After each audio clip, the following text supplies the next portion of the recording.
Robert Buckland to move.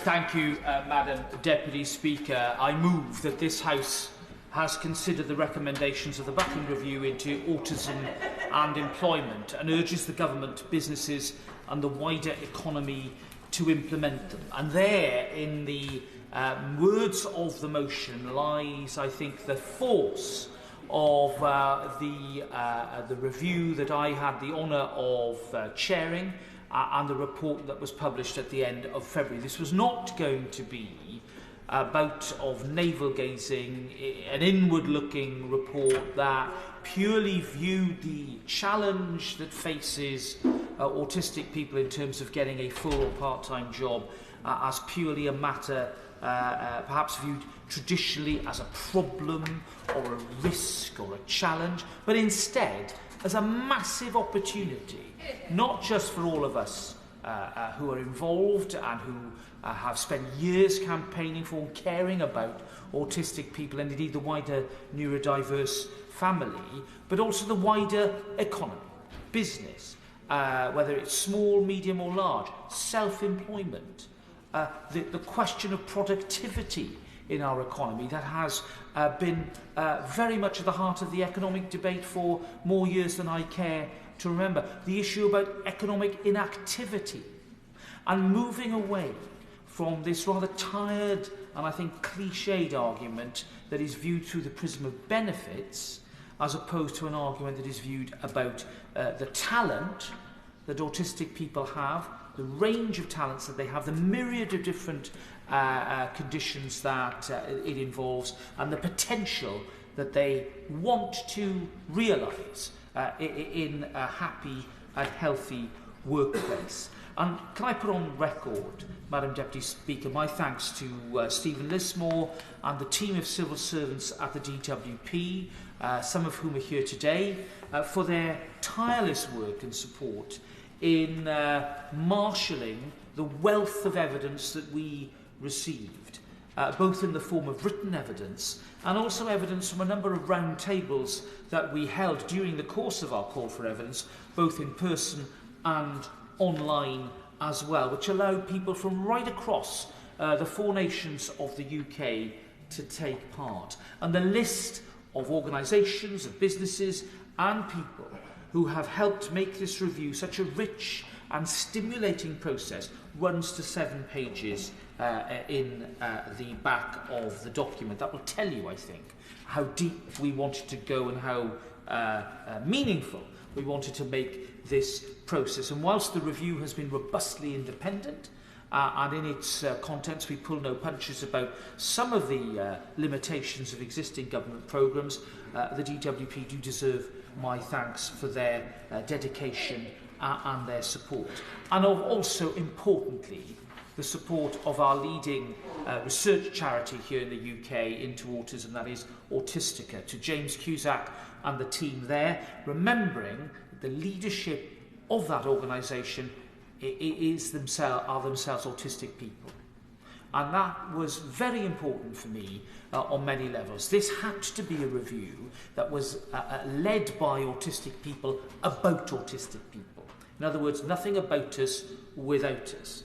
And I speak not only as a parliamentarian, as a former minister, but also as a parent as well of a young woman who will, in due course, be facing choices and hopefully will be in a position to be able to have a job of her own.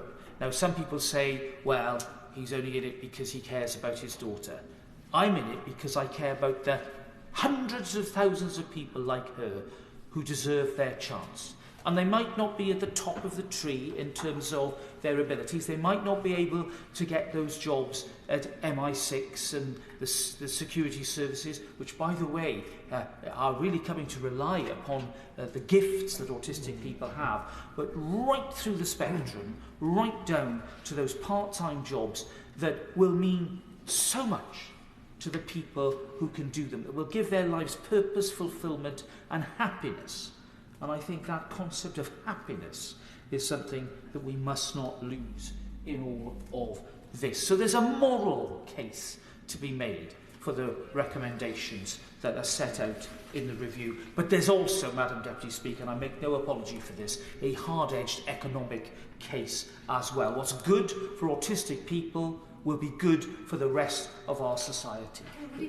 And I'll give way to my honourable friend. I thank my honourable friend for giving way and for his excellent speech and obviously his brilliant report. Does my honourable friend agree with me that hospitality sector is an excellent sector for people with learning difficulties and autism, etc., to consider? And would he join me on a visit to the Fair Shot Cafe? And I extend the invitation to everyone in the chamber. A social enterprise run by a brilliant young woman, Bianca Trivella, who has set up this organisation to train young people with learning difficulties to become baristas and cafe workers, and has secured jobs for dozens of people now. Would he join me one day in Covent Garden to visit the Fair Shop Cafe?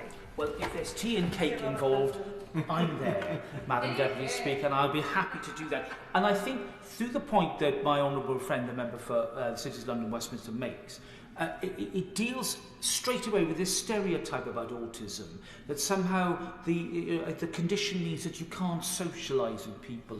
Nonsense.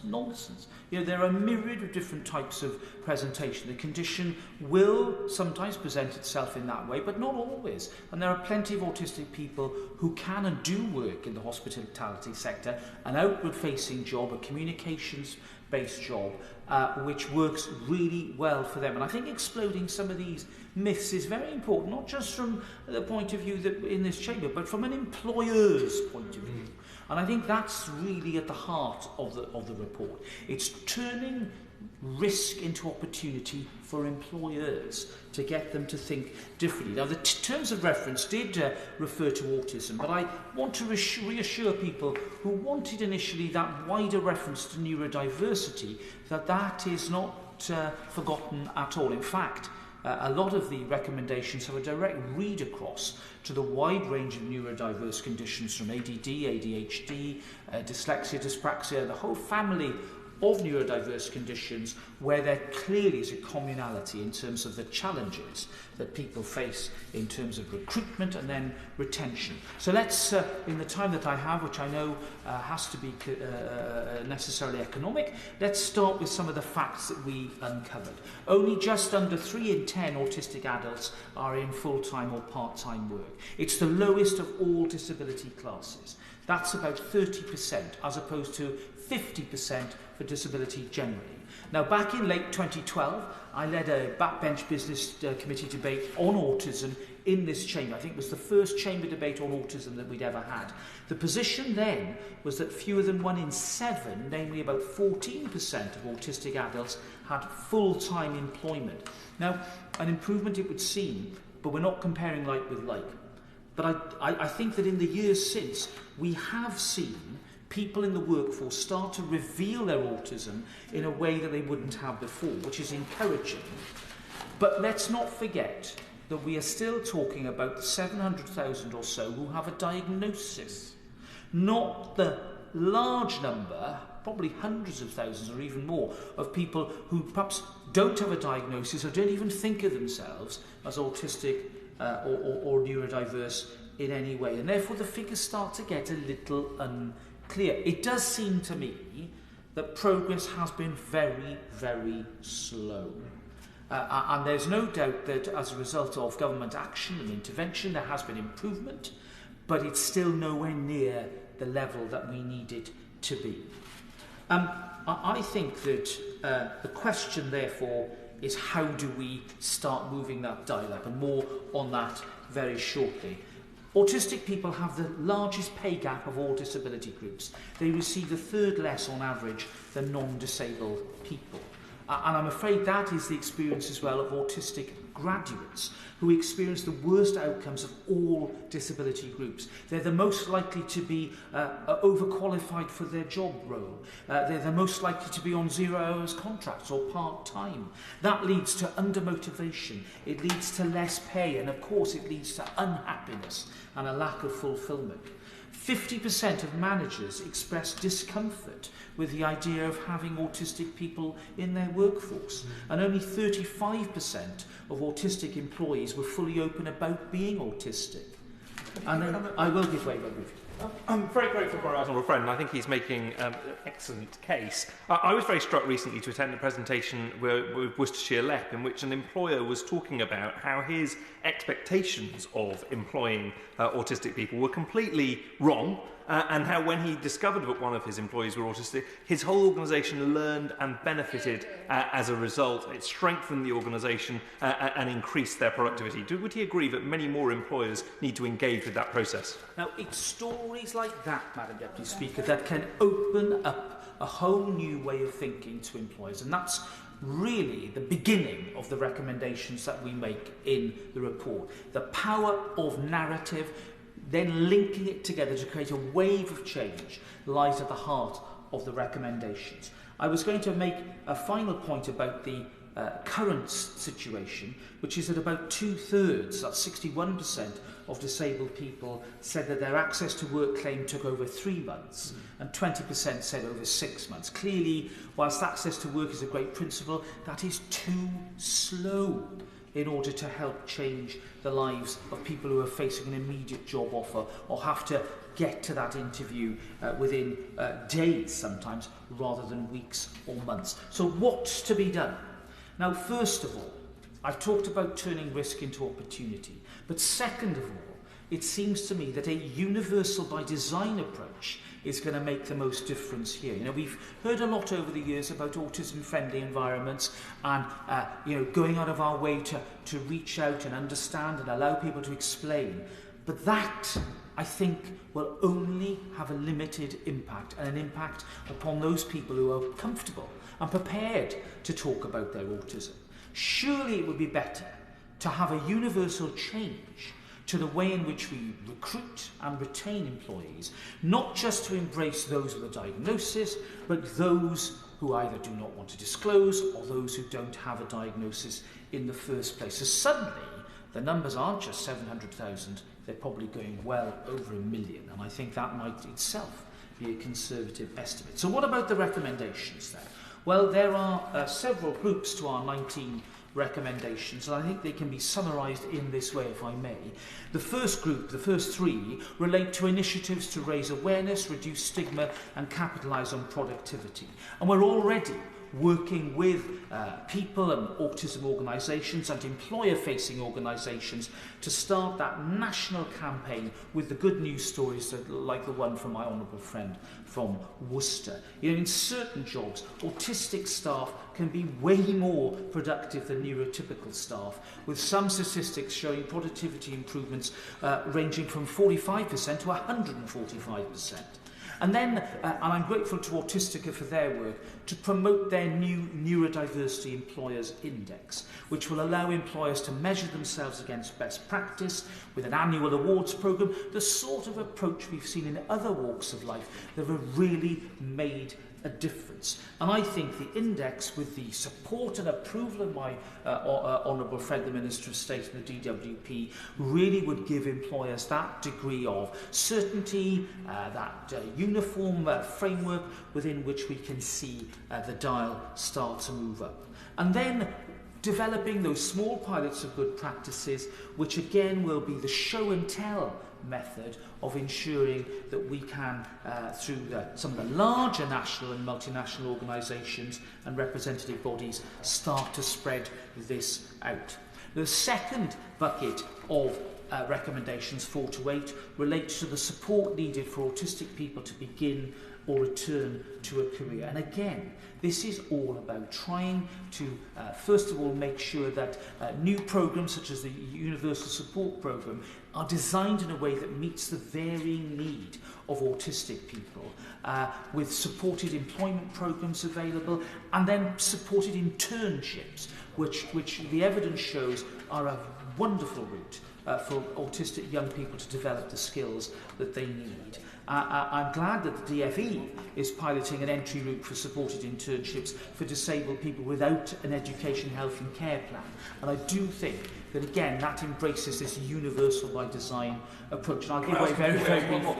Just as Chairman of the Education Committee, I completely agree with him on the supported internships and their value. Does he agree, though, more broadly, we need to look at this issue of people without an EHCP? We know that many autistic people don't require or haven't had an EHCP, and we should be looking, whether it's supported internships or extra support for apprenticeships, to make them as accessible as possible for people to progress into work and training. He's absolutely right about that. He might have noted the very interesting findings of the Nuffield Trust a few weeks ago that make the point that whilst we have to have a system of diagnosis and the EHCP system, which I was proud to support as a backbencher when we brought in the Children and Families Act, that is a very narrow funnel. And that takes a long time to get children and young people into. Instead of just concentrating on the funnel, we need a more universal approach that can then embrace many, many people who will not get an EHCP, but who have particular needs. And that's why I think promoting cross-industry autism support groups and opportunities for work shadowing and volunteering have to all be part of this. And of course, as he says, apprenticeships in recommendation 7 is a key part. And then finally in that group, working with autism charities and other groups to ensure that more people know about access to work and improvements to the speed of the access to work programme. Now, if the adjustment passport and the access to work plus pilots that are being run by DWP, and I address this to the Minister, produce positive results, let's roll them out as nationally as soon as possible. Can I then move on to the next group of recommendations, 9 to 13, very briefly? And that is all about changing recruitment practices so that they appropriately support autistic applicants. And we need to start with careers advisors in schools and colleges and the National Careers Service in England and their equivalents in Wales, Scotland and Northern Ireland, so that there is a better understanding of autism, that autistic customers can be better supported and advice can be given that is more properly tailored. And then when it comes to disability confident, we need to increase the rigour of that work to develop higher levels. We need more assessments under disability confident, and we need to build in a link to the new Neurodiversity Employers Index, so that disability confident organisations themselves will be, in the eyes of autistic job seekers, much better placed to help them. And then the Employee Health and Disability Service, how online support with that service can link employers to appropriate and accessible advice on best practice when it comes to recruitment. And I think the representative bodies have a role here. The Recruitment and Employment Confederation, it seems to me, has a key role to play, because not only can they advise individual businesses, but also recruitment consulting agencies. There's a myriad of agencies that are up and down our high streets that do the heavy lifting of recruitment for SMEs. And I think we have to get into those agencies. It'll be good for them because it means they'll have more successful results in placing employees, autistic employees, and it'll be good, of course, for wider business. Because let's face it, Madam Deputy Speaker, these SMEs were not going to have big human resources departments. They were not going to be able to do that. And that's why I think really getting into the agencies is going to be important. And then let's not forget the self-employed. Let's make sure that we identify sources of information and support for people who want to get on with things on their own and set up their own business.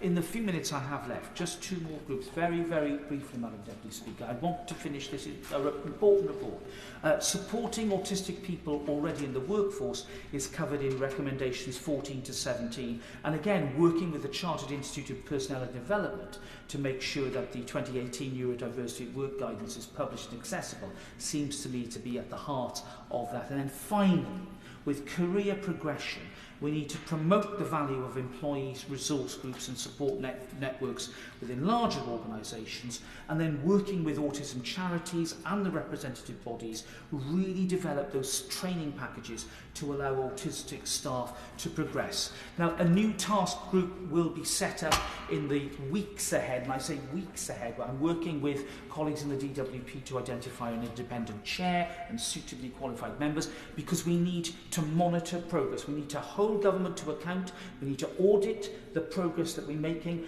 And I want to see, by certainly the end of this decade, that number of 1 in 3 at least up to the disability average, and who knows beyond that. Let's be ambitious here, and I call upon my honourable friend to respond positively with all the power that she can muster on behalf of herself and her government colleagues to the report and its recommendations, which I think aren't the end. They're not even the beginning of the end, but they are the end of the beginning. Let's make progress. Yeah. Well done.